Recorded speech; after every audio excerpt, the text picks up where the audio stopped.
I really wanted to talk about the Tier 6 Tech Tree Pan-European Destroyer in this game, but this game is pretty special for reasons that should be apparent by the thumbnail and the title, and will become abundantly apparent at the end of the game. I may still talk about the Tier 6 Pan-European Destroyer. I am, after all, playing it. It's called the Skane, or at least that's as close to the original Swedish pronunciation of the word that I'm going to get. We're going to refer to it as the Skane, and it's a pretty unique ship as far as Tier 6 destroyers go.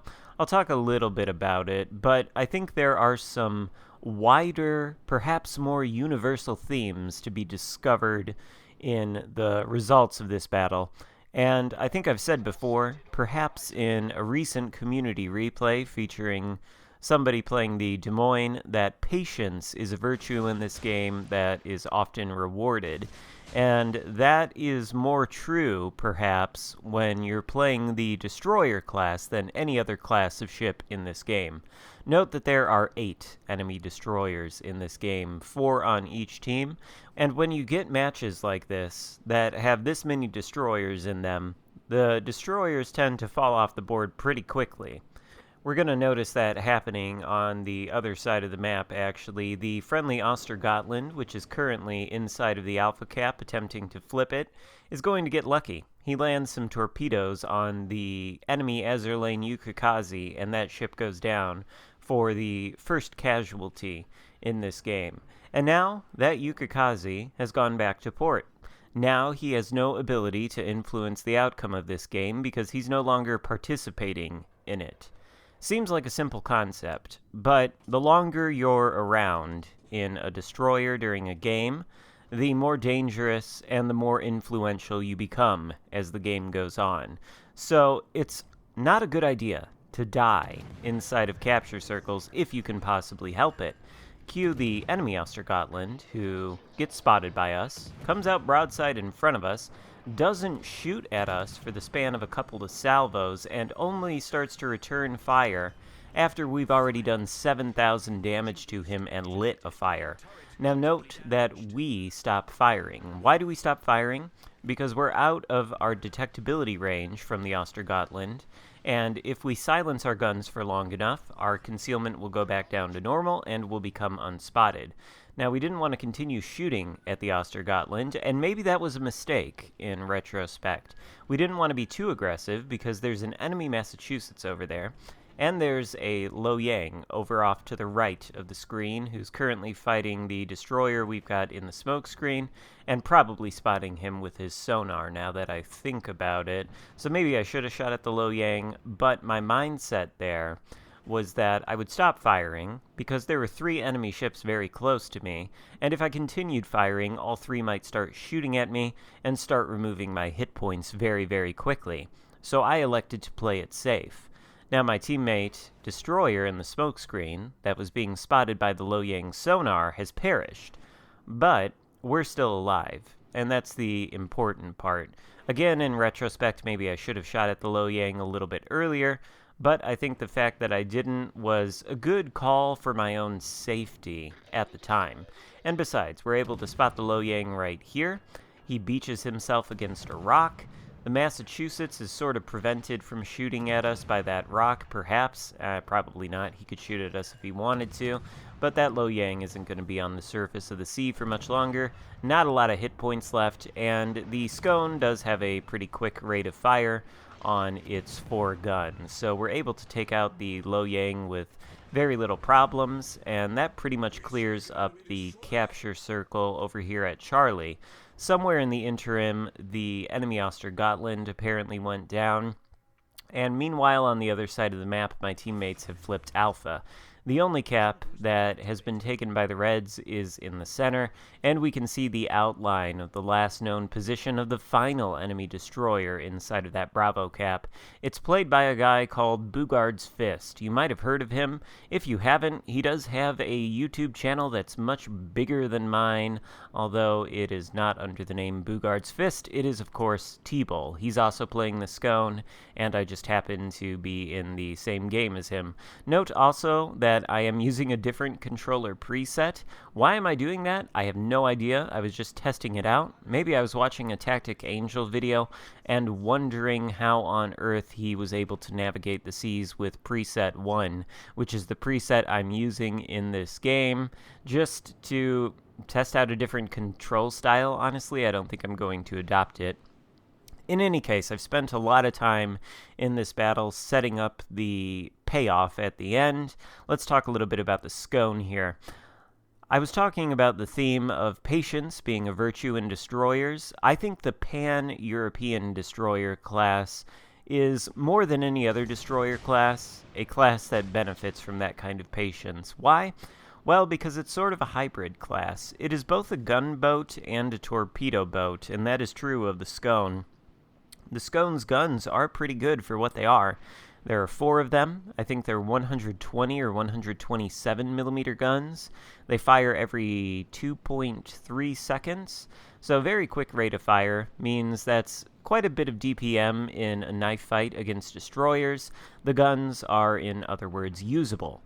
The torpedoes, there are only 6 of them, and they only have an alpha strike somewhere around 7k, which isn't a lot of damage at all when you take into account any particular target's torpedo damage reduction, especially if that target is a battleship. These torpedoes might hit battleships for somewhere around 4.8, 5k when you take the torpedo damage reduction into account.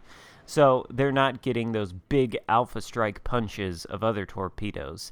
They do, however, seem to cause quite a few floods, and you can pretty reliably stack flooding damage over time simply by firing these torpedoes, hitting them, and firing them again.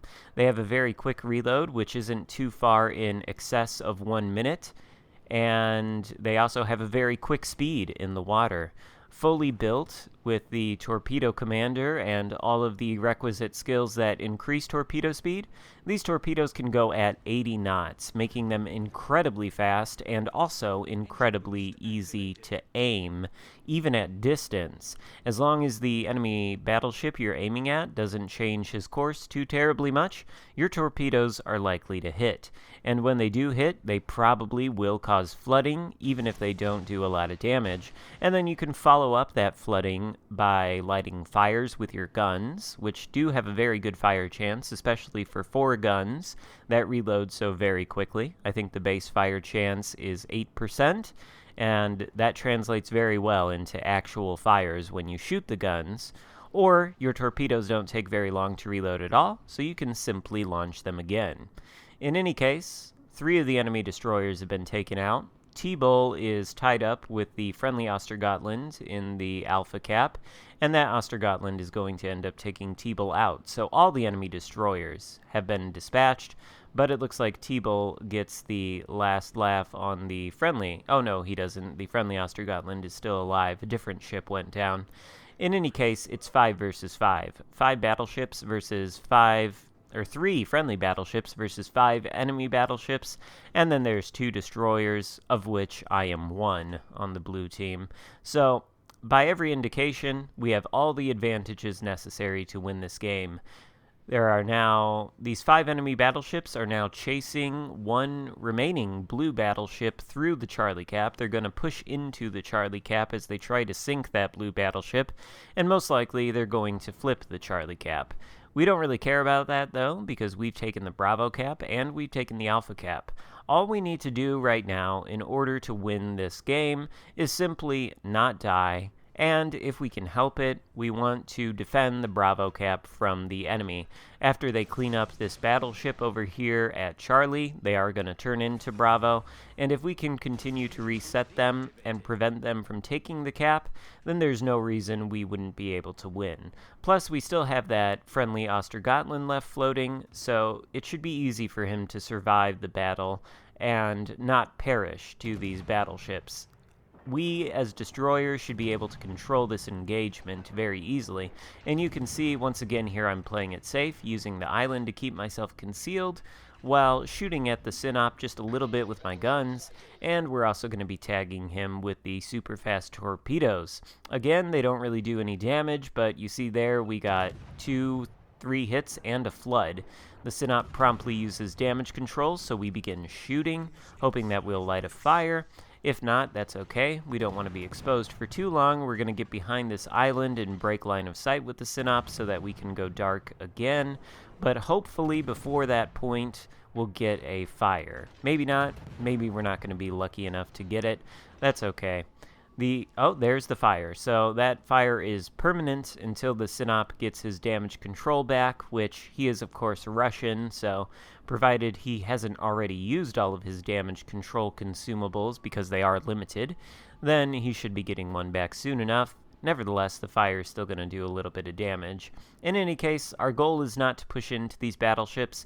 We don't need to do that. That's something that destroyer players should recognize, and something the friendly destroyer on my team probably also needs to recognize.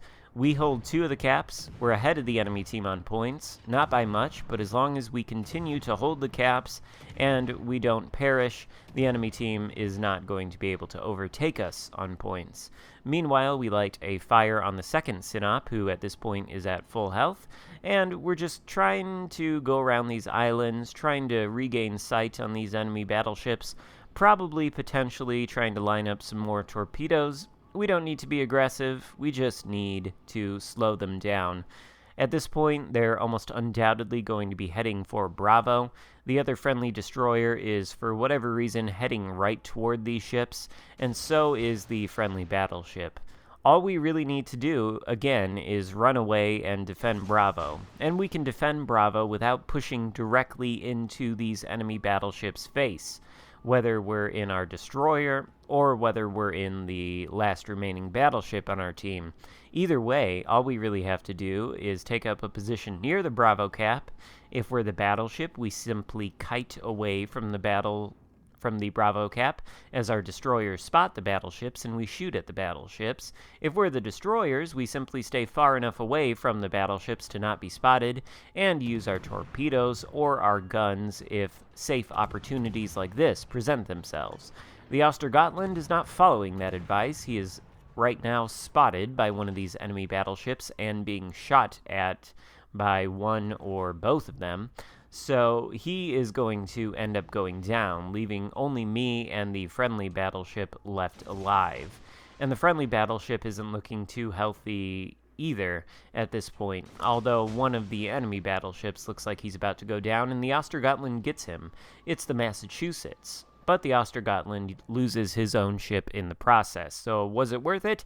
Absolutely not. Your destroyer is much more valuable alive. You're going to see the difference between my placement on the leaderboard and the Östergötland's. Meanwhile, I get some nice juicy torpedoes lined up on these Synops. We catch one in the stern with a flood, and he continues to flood. He doesn't appear to have damage control available, so that flood is likely going to be lethal. We catch the other Synop as well, start a flood on him. I think he is able to Damacon it, but that's okay.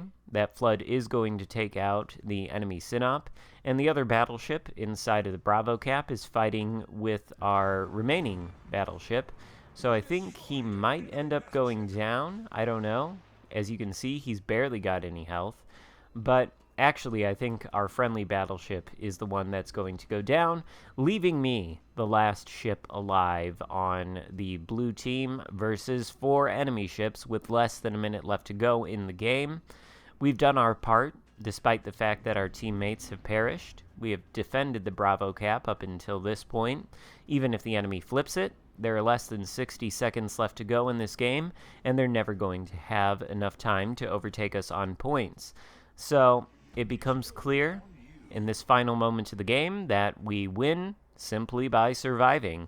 In fact, it was clear to us earlier on in this game that we win simply by surviving. And perhaps more than any other class of destroyers in this game, the Pan-European destroyers are going to reward you for your patience. Because you can see, by the end of this game, we're not going to have racked up an especially huge amount of damage. We are going to hit our final torpedoes on this Synop, and we're going to finish with 111,000 damage done. That's not an unrespectable total for a Tier 6 destroyer, but it took us the entire game to get all that damage. which just goes to show that these Pan-European destroyers are very effective destroyers. They really are. But they have to deal their damage over time, and they have to focus on the objectives. Simply do that, and sometimes you may even be rewarded with a solo warrior, as I was here. I hope you enjoyed the video. If so, give it a thumbs up, consider subscribing if you haven't already, and I will see you next time. Goodbye.